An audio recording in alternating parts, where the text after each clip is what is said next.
Hello. The purpose of this training is to go over how to add in a care plan, modify, and review it.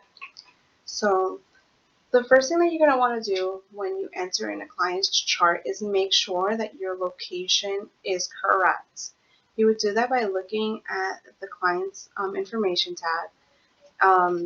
In the top right corner, it has LOC for location. Just ensure that this is the program that you want to document in. If it is not the location that you want to document in, you're going to want to click it once and select the location that you want. In this case, I am documenting and intend to document in the EISS outpatient, so I'm not going to make any changes. The next thing that you're going to want to do before entering in a care plan is make sure that your problem list or your diagnosis is in, that it is correct, that you reviewed it by clicking Mark as Reviewed, and that your diagnosis review is complete.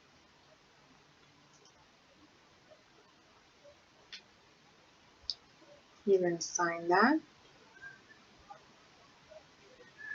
The next thing that you're going to want to do is go in and add in your treatment plan dates. So in order to add in your treatment plan dates, you're going to hit that little plus sign on the side, click on treatment plan dates, and you're going to enter in the start date, the end date, and the review date of your treatment plan. Usually review dates are 2 weeks before the treatment plan is set to expire. You also want to make sure that and be mindful that every program has different requirements as to the length of time that a treatment plan should be active for. So just make sure that your dates are correct when you're entering them in. Once you have your dates in, you can sign that form and your treatment plans will pop up. Or your treatment plan dates, sorry. The next thing that you're going to do is add in your care plan. Your care plan, in essence, is the actual treatment plan, the bulk of the information. So we're going to start by clicking the plus, and you're going to search for your plan. This is going to give you a template to work from that can be altered as you go along. We also found it useful to, in the description of your plan, right in the front, write the program that you are adding the treatment plan for, because there are clients that are open in multiple programs, so it's a useful tool to differentiate each plan. Once you do that, you're going to add your plan.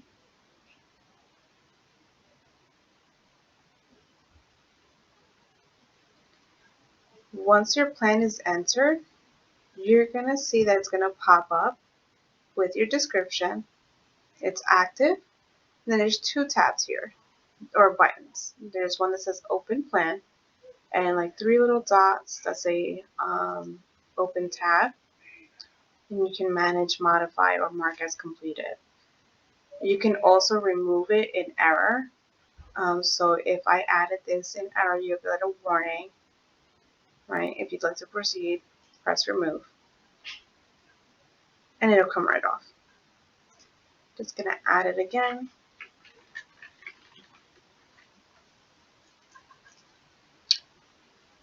I also strongly advise that you use the template. Use the entire template. Remember, all of these sections are going to be modified anyway, but it gives you a guideline of like what you need. You need your long-term goal, short-term goal, and activity. So I'm just going to select them all, add them.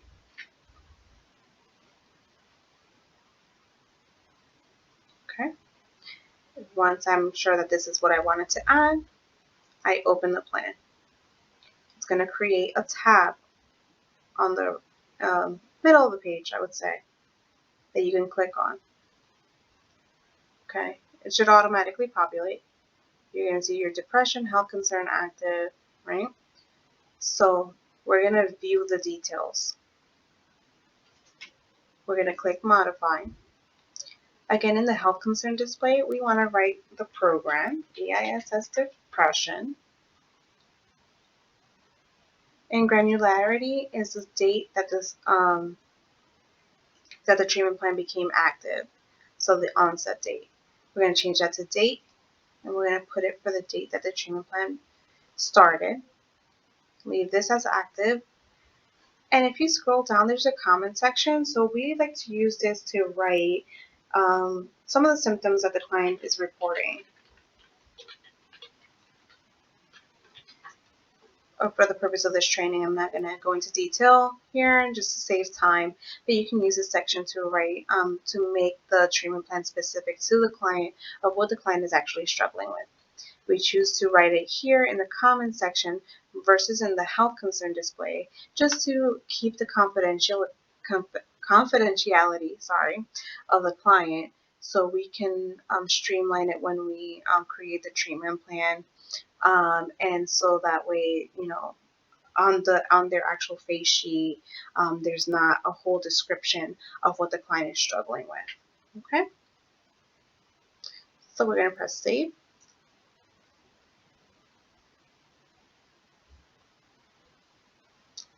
After we do that, we're going to hit the little triangle, and we're going to see the first tab, which is a long-term goal. We're going to view details, click modify, and your long-term goal should be your goal for treatment.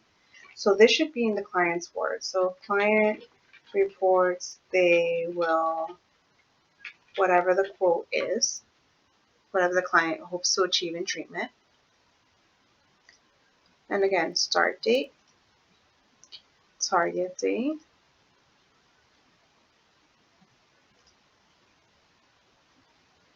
we're going to leave this the same status progression, right, because this is an initial. If the client has any barriers, we can drop that down and select. We're going to pick family conflict. And again, any comments. There's also a section on the bottom that says expressed by. So who expressed this? So we're going to select the client. And we're going to click save.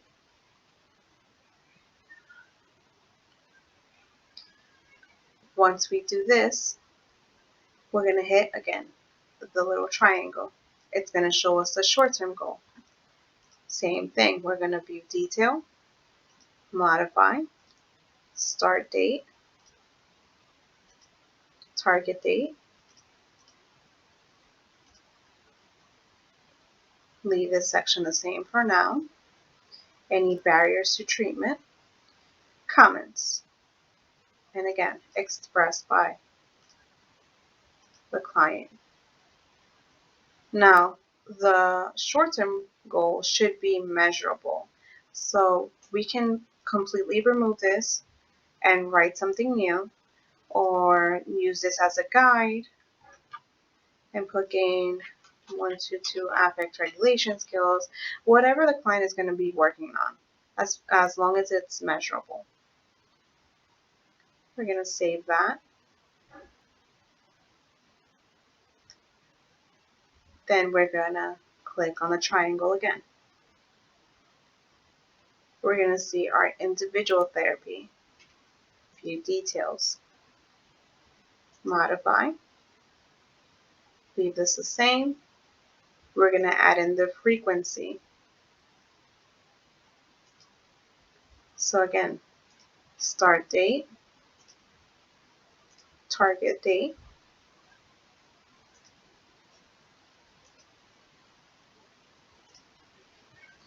and in this case, individual therapy is a repeating event, meaning that they will be engaging in it multiple times during the course of their treatment. So for this, we're going to put one time every 1 week for 2 months. Again, there's a comment section, the performer, the client, and then we would save. Now, if you work for a program that doesn't do individual therapy, but it automatically populated, we can just change this and write group. So group therapy. And again, just change this right here. Okay. So I'm going to leave it as individual therapy because at EISS we do individual therapy. So I'm going to save that. Now, if your client is working on more than one activity, we're going to write next to your short-term goal, select add activity. Okay. Here we're going to add in the psych eval. This is case sensitive, so you just want to type in psych, type it all out, it's fine. Psychiatric evaluation, their target date. In this case, a psych eval is not a repeating event because they're only going to do one psych eval throughout the course of their treatment, especially at EISS, it's short term. So we're going to say the performer is a client and save that.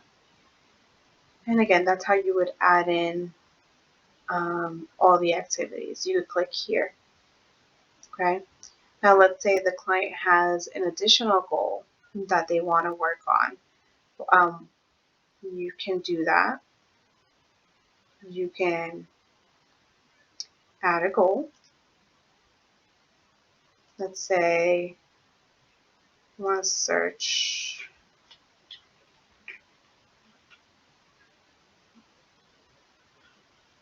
appropriate emotional response. Just pick that just for the purpose of training. Your target date.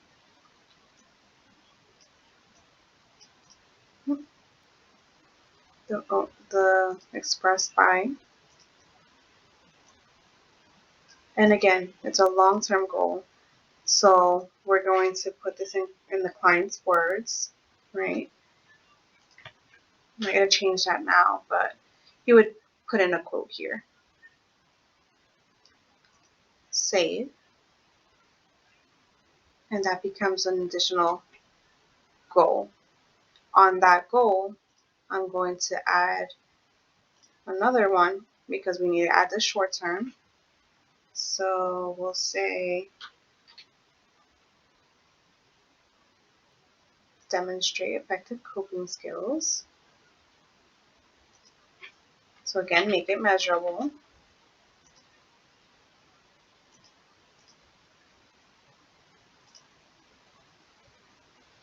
Okay. Go through.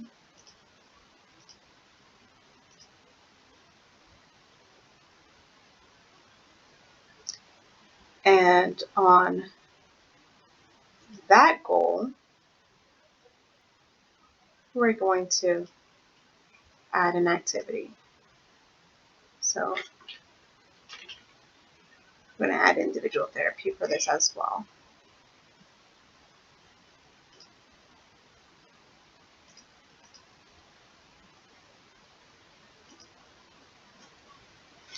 Okay.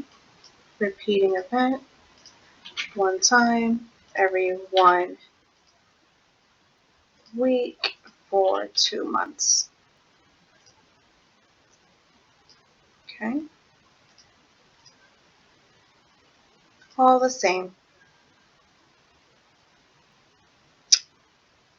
So once you've identified everything that needs to be in your treatment plan, we need the client's signature. So we're going to hover to create notes. You should have a treatment plan button.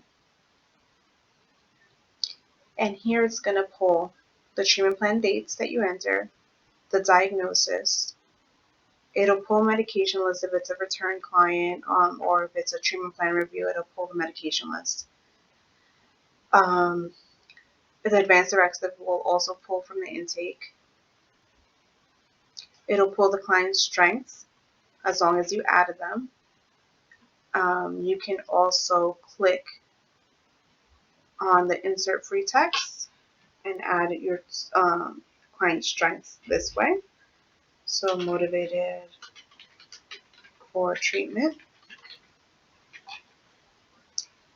and it will pull your treatment plan. So this is a good example of a client that has multiple treatment plans because it's a test file. Multiple we will get in here, but in essence, like if the client is open in multiple programs, this is kind of what it'll look like. So that's why it's kind of important to like put that your program in your health concern display so you can easily find which one is yours. You're going to remove the ones that are not yours. You're just going to kind of hover over it and you're going to see a little X and you're going to remove anything that's not yours. This one is mine. This is the one that I just created. So I'm going to remove anything else that's not relevant to the client, at least not in our program. And you should only be left with your treatment plan.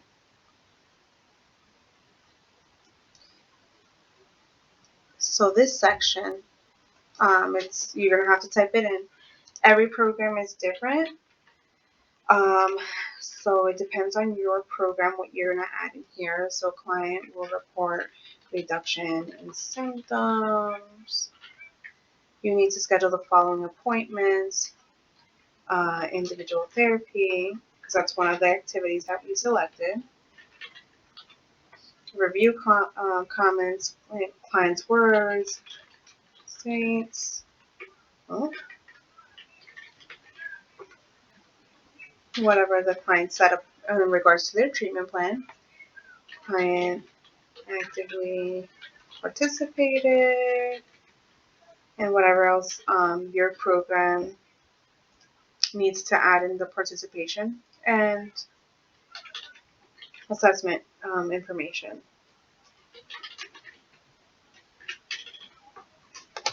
And whatever else you need to add in this section. One thing to keep in mind is that we do need to add in their last primary care visit in this section. So,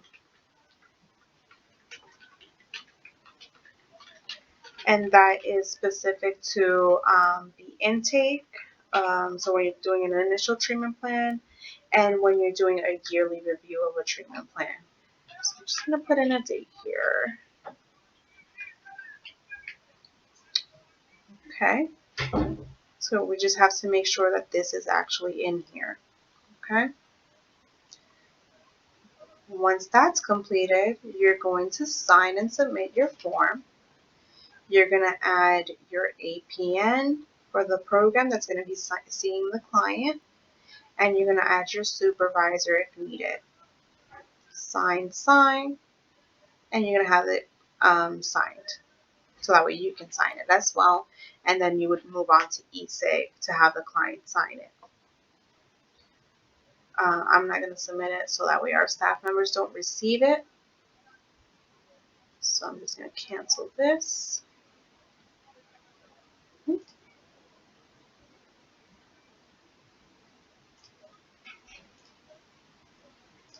Okay, let's just save it. Okay.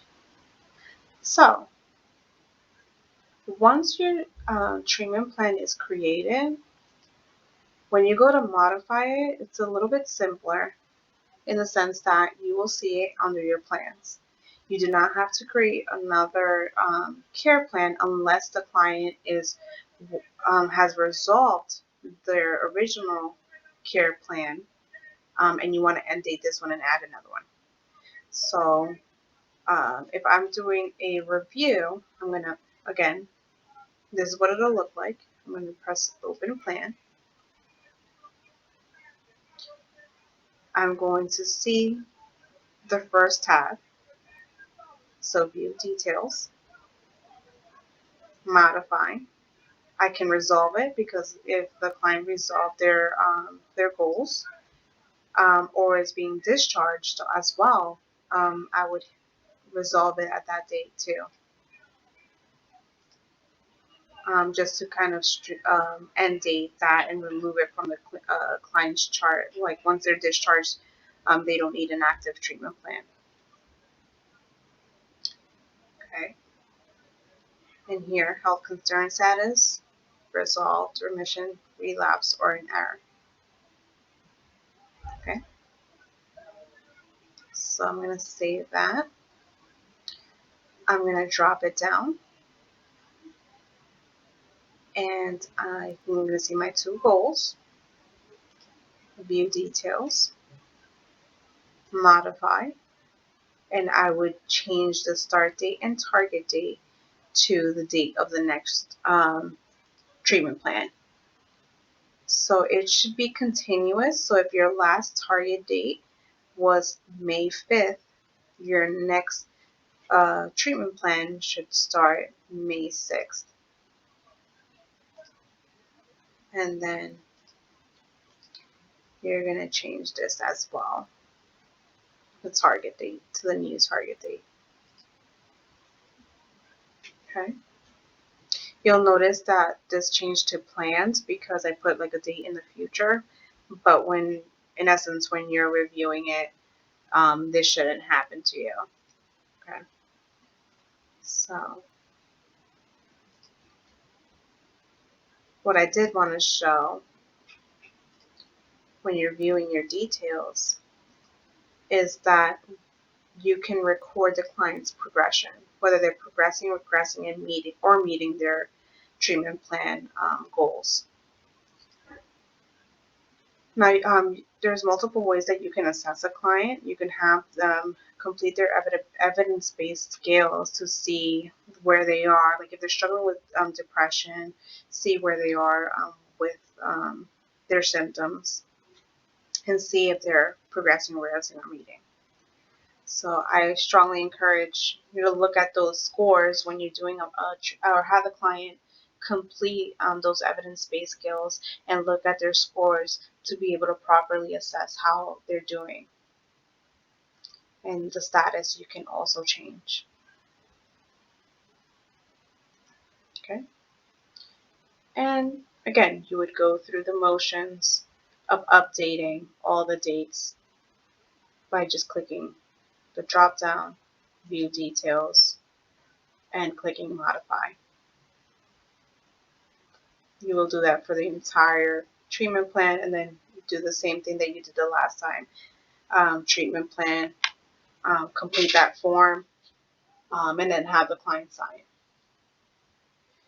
So something I didn't mention in the beginning was the strengths. I mentioned it when we were doing the note, but you can add the strengths on this section here.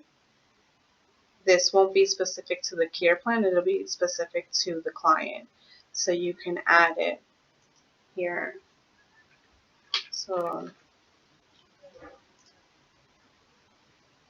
and save that. So that doesn't need to be any start dates or target dates or anything like that. You can unchart it though. So if as you're progressing, if the client starts regressing and no longer has, let's say, family support, you can unchart it. Okay. So at this point, that's the end of this review and this training. If you have any questions or concerns specific to your program, I highly encourage you to reach out to your supervisor or your director for further assistance. Otherwise, have a nice day. Thank you.